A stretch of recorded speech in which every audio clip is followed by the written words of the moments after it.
A man purchase some articles at 11 article 10 रुपये में, और उसने बेचे हैं किस हिसाब से? 10 आर्टिकल 11 रुपये के हिसाब से। तो फाइंड द ओवरऑल प्रॉफिट और लॉस परसेंट। अब ये क्वेश्चन बहुत बार आता है और बच्चों को अगर इसका तरीका नहीं पता है ना तो वो नहीं कर सकते, बहुत दिमाग लगाना पड़ेगा, बेफालतू में टाइम वेस्ट होगा। ठीक है, इसका सबसे आसान और जल्दी तरीका बता देता हूँ। क्या?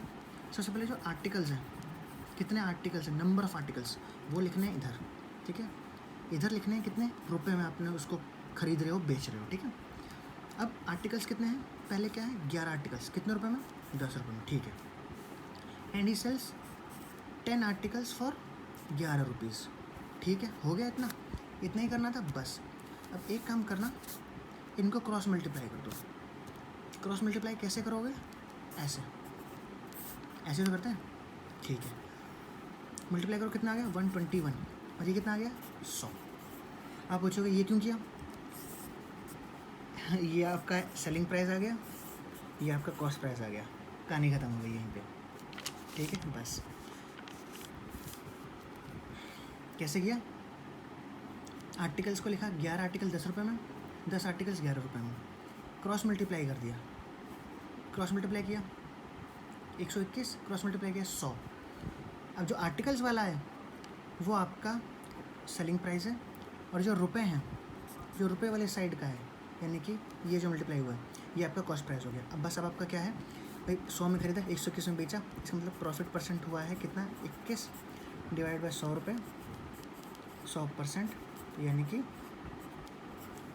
21 रुपये का उसको प्रॉफिट हुआ है। ठीक है, ऐसे आगे देखते हैं। A man purchases some oranges. कैसे ऑरेंजेस खरीदे उसने? चलो देखते हैं। जो वो कहता जाता है वही करते जाते हैं। ठीक है, जैसा पहले किया था,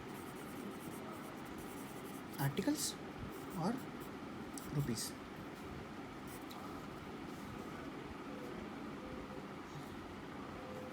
एक ऑरेंज 2 रुपये में। ठीक है, and some oranges, 2 oranges at 1 rupees. लेकिन ये क्या है? ये दे रखा है मैन परचेजेस, परचेज माने ये इसका कॉस्ट प्राइस हो गया, एंड ही सेल्स, सेल्स माने अब सेलिंग प्राइस देखते हैं कितना है? 4 ऑरेंजेस फॉर ₹3। अच्छा ठीक है, ये तो हो गया। पर अब इसको हम कैसे करें? इसको करने के लिए पहली बात तो ये कि इसलिए नहीं हो पाएगा क्योंकि भैया यहाँ पर ये जो 2 का दे रखा है, ये 1 का दे रखा है, इसको 1 कैसे बनाए? ओहो, ये तो समस्या हो गई। कोई बात नहीं, समस्या नहीं है, हम इनको बराबर कर देते हैं। अभी इन आर्टिकल्स को बराबर कर देते हैं, क्योंकि ये 3 आर्टिकल 4 और ये 4 में बेच रहा है। अभी इन आर्टिकल्स को बराबर कर देते हैं। बराबर करने के लिए हम एक ही प्रक्रिया इस्तेमाल करते हैं हमेशा, क्या? एलसीएम। एलसीएम इसका कितना है? 4। जब 4 एलसीएम आ गया तो अब देखते हैं अब क्या चेंज आएगा। यहाँ कितने आर्टिकल हैं? 8। यहाँ कितने आर्टिकल हैं? 4 कर से करेंगे तो 4, इससे करेंगे तो कितना है? 4 आर्टिकल्स। यहाँ कितने आर्टिकल्स हैं? यहाँ पे भी 4। नहीं नहीं नहीं नहीं, जब 4 खरीदे हैं तो 8 नहीं होने चाहिए? 8 हो गए आर्टिकल्स बराबर लाने के लिए। अब रुपए में इनकी कितनी है? एक आर्टिकल की निकालनी है हमें, तो 4 × 2 यानी कि 8। भाई 4 आर्टिकल हैं, 2 रुपये एक की कीमत है, तो कितना हो गया? 8 रुपये खर्च हो गए।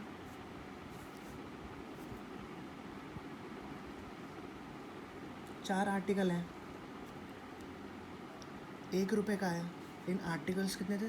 2, यानी कि 1 रुपया, और यहाँ पर 2 आर्टिकल्स, यहाँ पर भी है 2/1 है, तो ये कितने रुपए का हो गया? ये 2 रुपये का हो गया। यहाँ में कितना है? 8 रुपये थे, कितने रुपए? 3। और जब हम 1 की वैल्यू निकालेंगे तो 8 4 से डिवाइड भी तो करना पड़ेगा, तब 1 की आएगी, तो ऐसे 8 का मल्टीप्लाई हो गया। जब 1 की आएगी, 1 की कैसे आएगी? रुपए डिवाइड बाई आर्टिकल, 1 की आ गई। ऐसे ही 1 की कितनी हो गई? इतनी। बस ये अपना 2 कितना हो गया?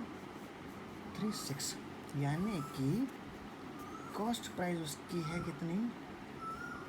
कॉस्ट प्राइस है उसकी 10 और सेलिंग प्राइस कितनी है उसकी 6, यानी कि 6 में से 4 इंटू 100, एक जो कट गया, यानी कि 40% का उसे लॉस हुआ है। दोबारा देखते हैं इस क्वेश्चन को, ठीक है, ध्यान से। जैसे उसने कहा कि a man purchases oranges at 1 orange for 2 rupees, ठीक है, लिख दिया। सम एक कुछ और ख़रीदे, कितने, 2 ऑरेंज 1 रुपये के हिसाब से, ठीक है। अब सेलिंग प्राइस पे आ गए, सेल किए 4 ऑरेंजेस 3 पे, ठीक है। अब हमने अब क्या किया, अभी पहले वाले में, ऊपर वाले में तो हमने सीधे क्रॉस मल्टीप्लाई कर दिया था, लेकिन यहाँ हम क्रॉस मल्टीप्लाई इसलिए नहीं कर सकते क्योंकि यहाँ तो ये 2 के हिसाब से और यहाँ ये ज़्यादा के हिसाब से है, ये अलग है, ये अलग है, आर्टिकल सेम नहीं है। तो हम आर्टिकल सेम कैसे करेंगे, आर्टिकल सेम करने के लिए हमने इसका एलसीएम ले लिया। जब एलसीएम ले लिया तो यहाँ एलसीएम कितना होगा 4, तो अब यानी कि ये आर्टिकल हमने 4 माना, ये आर्टिकल 4 माना, और ये हमने 8 क्यों मान लिया, फिर इसको भी 4 मानते कि नहीं भाई, जब ये 4 आर्टिकल है तो टोटल आर्टिकल कितने हो गए, 8 आर्टिकल होगा ना, 4 आर्टिकल खरीदे, 4 आर्टिकल खरीदे, यानी कि टोटल 8 हो गए, 8 ही उसने बेच दिए। अब उसके बाद क्या किया, ये 8 आर्टिकल हो गए। अब इनकी कीमत कैसे निकालेंगे भाई, एक आर्टिकल की कीमत 2 है तो एक यूनिट की कितनी होगी 2.1। जब 2 आर्टिकल की कीमत 1 रुपये है तो 1 आर्टिकल कितनी होगी, इधर से नीचे चला जाएगा तो 1/2। 4 आर्टिकल्स की कीमत 3 रुपये है तो एक आर्टिकल कितनी होगी 3/4। वही हमने नंबर ऑफ आर्टिकल से मल्टीप्लाई कर दिया तो हमारा पैसा निकल के आ गया, इसका 8 रुपये, इसका 2 रुपये और सेलिंग प्राइस 6 रुपये। तो ये टोटल 10 रुपये में ख़रीदा था, 6 रुपये में बेच रहा है तो लॉस होगा, ऐसे हमने लॉस परसेंट निकाल लिया। आगे देखते हैं।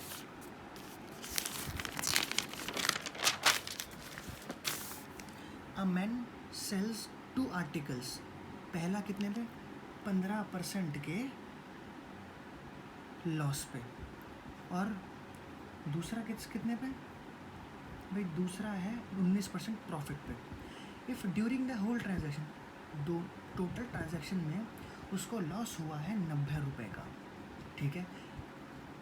अब उसके बाद क्या करें, if he sells both the articles at same price, यानी कि दोनों आर्टिकल्स का सेम प्राइस है SP, find the cost price of second articles. तब इन क्वेश्चंस को कैसे निकालते हैं, जैसे जैसे वो कहते आ रहे वैसे वैसे करते हैं, ठीक है। पहला कितना है 15% के लॉस पे, लॉस कितना है 15%, यानी कि 15/100 ये लॉस होगा, ये CP हो गया, ठीक है। ऐसे ही प्रॉफिट कितना हो रहा है सेकंड वाले पे 19% का, यानी कि 19/100 ये हो गया आपका प्रॉफिट, ये हो गया लॉस। अब हम एक टेबल बना लेते हैं, टेबल मतलब इन द सेंस लिख लेते हैं इनको नीचे कैसे कैसे वैल्यूज़ हैं, ठीक है। पहला आइटम, सेकंड आइटम, ठीक है। कॉस्ट प्राइस कितनी है भाई, कॉस्ट प्राइस 100 है, कॉस्ट प्राइस 100 है। अब क्या हो रहा है, या तो लॉस हो रहा है या प्रॉफिट हो रहा है, उसका देख लेते हैं। क्या हो रहा है, पहले वाले में लॉस हो रहा है यानी कि -15, इस वाले में प्रॉफिट हो रहा है यानी कि +15 +19। अब सेलिंग प्राइस कितना हो गया 85, क्योंकि माइनस हो गया, प्लस हो गया तो 119, ठीक है। आगे बढ़ते क्या कह रहा है, if during the whole transaction he bears a loss of 90 rupees, ठीक है। If he sells both the articles at same price, दोनों आर्टिकल का ये सेम प्राइस। अब सेम प्राइस कैसे, यानी कि ये और ये दोनों को मुझे सेम करना है। अब सेम करने के लिए क्या करना पड़ता है, सेम करने के लिए हमें भाई एलसीएम लेना पड़ता है। जब एलसीएम लेंगे तो एलसीएम कितना है भाई, एलसीएम आपका, एलसीएम लेंगे तो एलसीएम लेने से पहले मैं एक चीज़ देख सकता हूँ, कुछ कट सकता है क्या, हाँ कट सकता है ना, ये 5 के टेबल से सारा कट रहा है। ये कितना हो गया 20, ये कितना हो गया 3, ये कितना हो गया 17, थोड़ा सा आसान हो गया। अब 17 और 19 किसी के टेबल में आते हैं 17 7 जाए वो होता है 119 होता है, तो बस अब इन दोनों को बराबर करने के लिए क्या करें, दोनों को बराबर करने के लिए 1 वाले में मुझे मल्टीप्लाई करना पड़ेगा किसका 7 का, ताकि ये 119 हो जाए। क्यों, क्योंकि क्वेश्चन में देखा बस, तो ठीक है 7 से मल्टीप्लाई कर देता हूँ। तो अब नए वन की वैल्यू क्या हो गई 720, कितना हो गया 140, 7 आपका 7 3 21 माइनस का कोई लॉस हो रहा है 17 7 या 119। अब ठीक है ना, दोनों बराबर आ गए, आगे ना बस। अब ठीक है, अब देखते हैं क्या करें। अब देखते हैं whole transaction he bears a loss of 90 rupees. 90 rupees हो रहा है, देखिए ज़रा 90 रुपीज़ कैसे हो रहा है, लॉस में हो रहा है। लॉस में देखते हैं लॉस कहाँ है भाई, ये रहा आपके प्रॉफिट लॉस। प्रॉफिट लॉस हो रहा है, कितने का लॉस हो रहा है, 19 माइनस 21 यानी कि 2 रुपये का लॉस हो रहा है। यानी कि 2 यूनिट की वैल्यू कितनी हो गई, 90 रुपीज़। यानी कि 1 यूनिट की कितनी वैल्यू होगी, 45 रुपीज़। ठीक है, हमें निकालना क्या है, find the cost price of second article. Second article का cost price, second article cost price कितना है, 100। बस 100 यूनिट की वैल्यू यहाँ पर होगी 45 और 2 जीरो, ये आपकी सेकेंड वाले आर्टिकल की वैल्यू आ गई। इसको करने का और कोई तरीका नहीं है, यही सबसे आसान है। जैसे जैसे आप इसको करते जाओगे वैसे वैसे आपको ये जल्दी होता जाएगा। ठीक है, ऐसे ही और देखते हैं और समझ में आएगा। अभी एक आदमी है, वो सेल करता है अपने 2 आर्टिकल्स को 10% लॉस और 60% प्रॉफिट पर। ठीक है, find their selling price, selling price निकालना है। ठीक है, अगर उन if the difference between C, दोनों के कॉस्ट प्राइस का कितना है डिफरेंस, 3200, और यहाँ पर क्या है, एस पी दोनों की सेम करनी है हमें, क्योंकि सेम है इसलिए हम सेम करनी है, हम है नहीं करेंगे हम, क्यों, क्योंकि हम परसेंट में खेलेंगे। पहला कितना है 20% लॉस का, यानी कि 20/100, और छोटा कर देते हैं 1/5, यानी कि 1/5, ये हो गया सी पी, ये हो गया लॉस।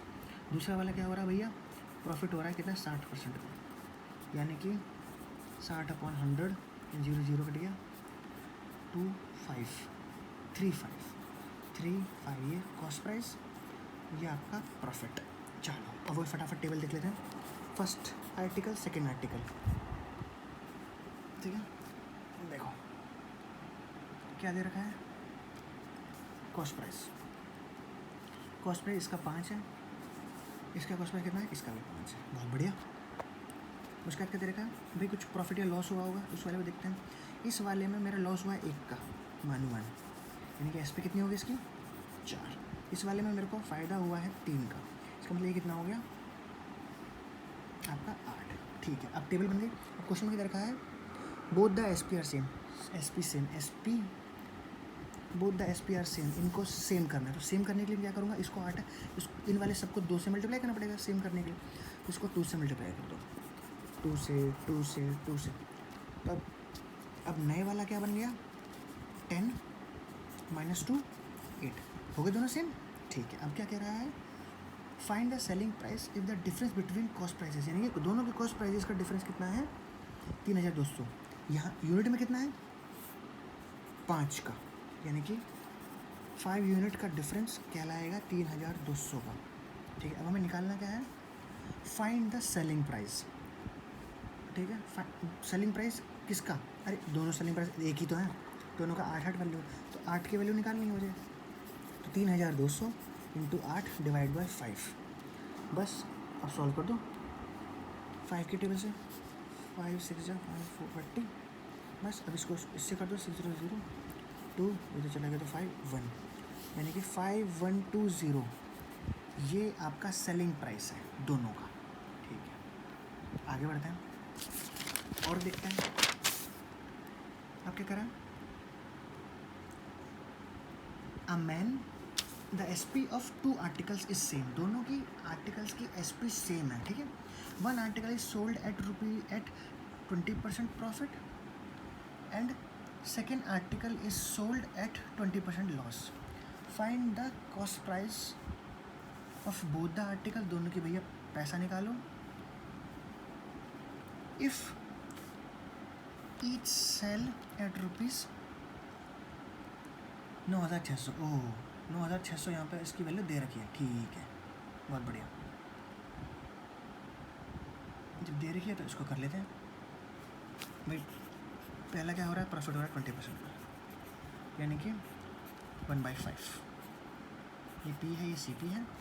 फिर अगले में क्या हो रहा है, लॉस हो रहा है, लॉस परसेंट कितना, फिर से 20%, तो 1/5, लेकिन इस बार ये लॉस है, ये आपका कॉस्ट प्राइस है। ठीक है, अब वही टेबल फटाफट, पहला article second article, cost price कितनी, 5 5,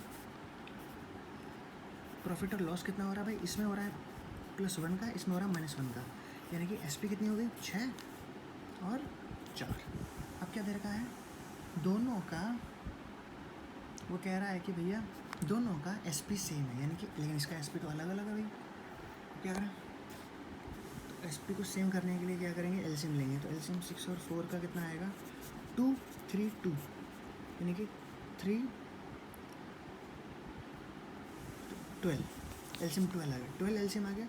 तो मल्टीप्लाई करेंगे, इस वाले को मल्टीप्लाई करेंगे 3 से, इस वाले को मल्टीप्लाई करेंगे 2 से, ठीक है। तो हमारे नए वाले 1 और 2 क्या आ गए, 2 से मल्टीप्लाई करेंगे तो 10 + 2 12, ठीक है। नए वाले इसको 3 से करेंगे तो 15 -3 12, हो गए सेम। ये तो हमें करना था, बस अब सेम हो गया। अब क्या दे रखा है भाई, दोनों का if both sells at the ₹9,600, यानी कि किसकी वैल्यू दे रखी है, SP की, कि इसने भी तो बच्चे बिक रहा है, ठीक है। तो 12 की वैल्यू दे रखी है कितनी, 9,6,000, ठीक है।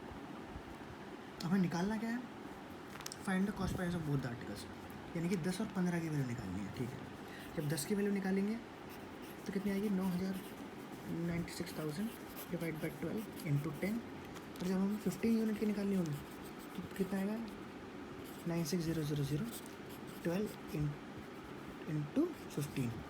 इनको सॉल्व करोगे तो 10 वाले की आएगी आपकी कितनी, 80,000, और इसकी कितनी आएगी, 1,20,000, यानी कि टोटल 2 लाख रुपये में, ठीक है। टोटल कितना है इसका कॉस्ट प्राइस, टोटल 2 लाख रुपये, ठीक है।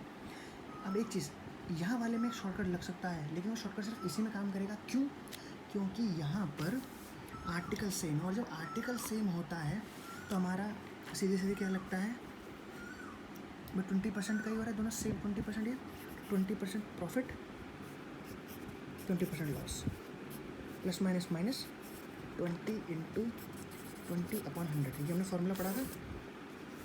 ये तो भी, ये तो कट गया, 0 हो गया, यहाँ से ये हो गया, यानी कितना हो गया, -4, यानी कि 4% का लॉस हो रहा है। जब 4% का लॉस हो रहा है, जब 4% का लॉस हो रहा है, ठीक है, यानी कि अब हमें ये जो 96,000 है, ये एक्चुअली में लॉस होने बाद की हुआ है वही, क्योंकि बिकने की बात की है ना ये, यानी कि 96 की वैल्यू है 4, हमें निकालनी है 100 की वैल्यू, तो वो कैसे निकलेगी, 96,000, 4% लॉस हो रहा है, यानी कि 4% लॉस हो रहा है, यानी कि 96 की वैल्यू है 96,000, हमें निकालनी कितनी, 100 की, तो कितना हो गया, 100 से करेंगे तो 0 तो आपका वही हो गया